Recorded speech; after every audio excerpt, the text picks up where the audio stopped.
This segment of Naperville Sports Weekly is brought to you by the Daily Herald.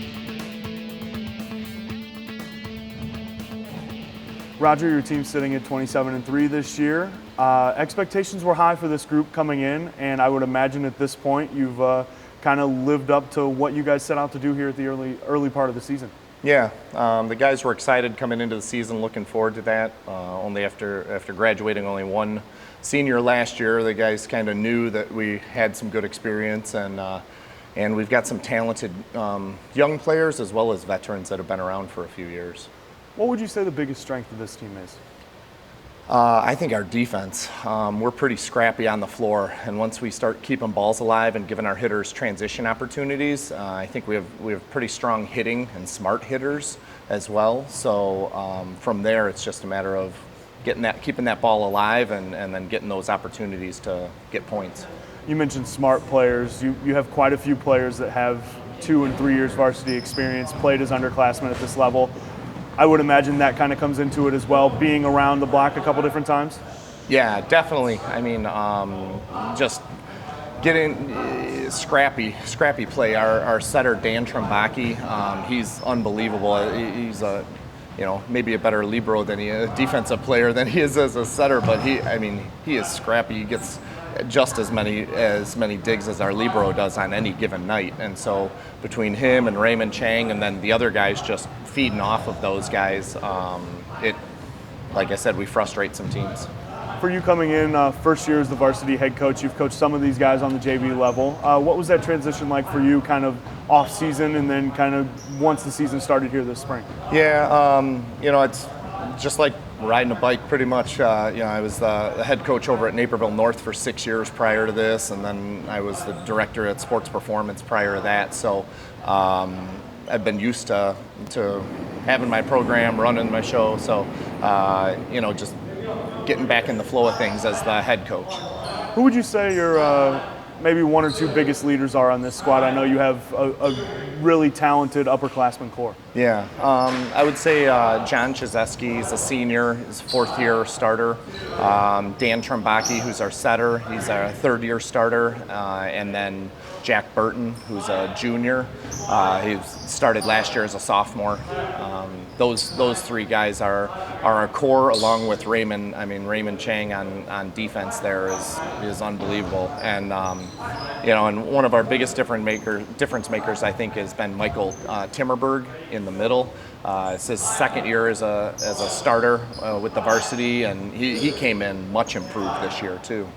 So offensively, it seems like when we see the stat sheet every other night, it seems to be a different guy is up there. I know you have a couple consistent hitters, but a lot of options on offense. I would imagine your setter and everyone else involved has to be pretty happy with the different guys that can produce offensively. Yeah, definitely. I think, as far as John Chizesky and Jack Burton, they're kind of our go-to guys out on the outside there, and they've pretty much shown the most consistency there. Then we've got another core group of guys between Michael Timmerberg in the middle, and then like even last night, Parker DeWillius stepped up for us with 15 kills against Glenbard East. Casper Mazurek has stepped in there, and we've had a few other guys that have been subbing through that on any given night these guys can step up and play well.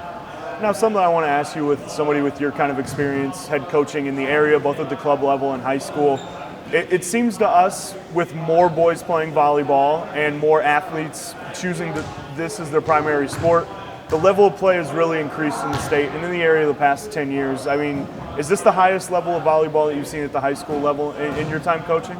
Yeah, I don't know. When it first it kind of ebbs and flows. I think the middle 90s after it initially began in the early 90s, I think there was a surge there. So I think there was some really good volleyball in the mid 90s. Then it dropped a little bit, but then the early 2000s and we've produced some great athletes out of our area here, just with Sean Rooney, Andy Hine, some of those guys that have continued to play at high levels. So now we look at your guys' schedule this season. TVC, obviously a very good volleyball conference, very deep. But the tournaments Red Hawks have played in this year, Hoffman Estates, obviously the Tiger Classic taking 3rd there.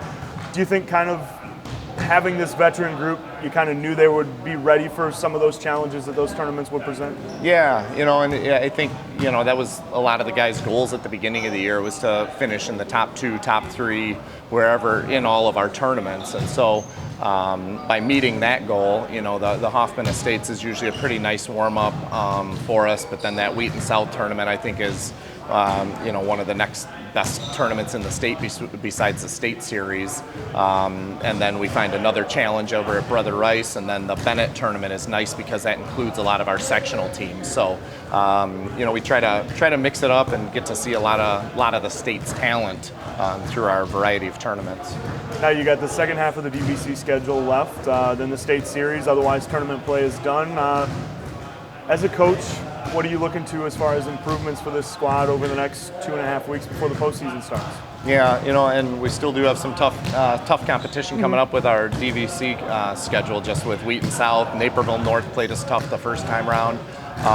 So just finishing off that conference, hopefully undefeated here with our next 5 matches.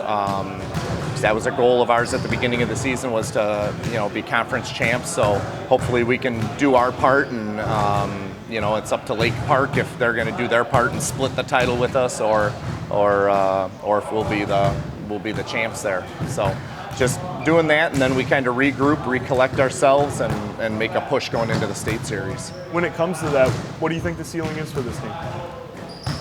When we're playing good, I think we're the best team in the state. I think we can compete with anybody. We've played Lincoln Way East, beat Lincoln Way North, played Brother Right. I don't know that there's a team in the state that we're afraid of, which is good, which is nice to play some of those top teams and get a chance at them, even though we've fallen short a few times. But every time you play them, you get a little more confidence, so that you're not that apprehensive about stepping on the floor with somebody who's ranked number 1 or ranked number 2 or whatever the rankings are in the state at the time. So, for sure. Well, you guys are up there right now as well. Exciting point of the season. Roger, thanks for giving us some of your time, and good luck the next couple weeks. All right, thank you.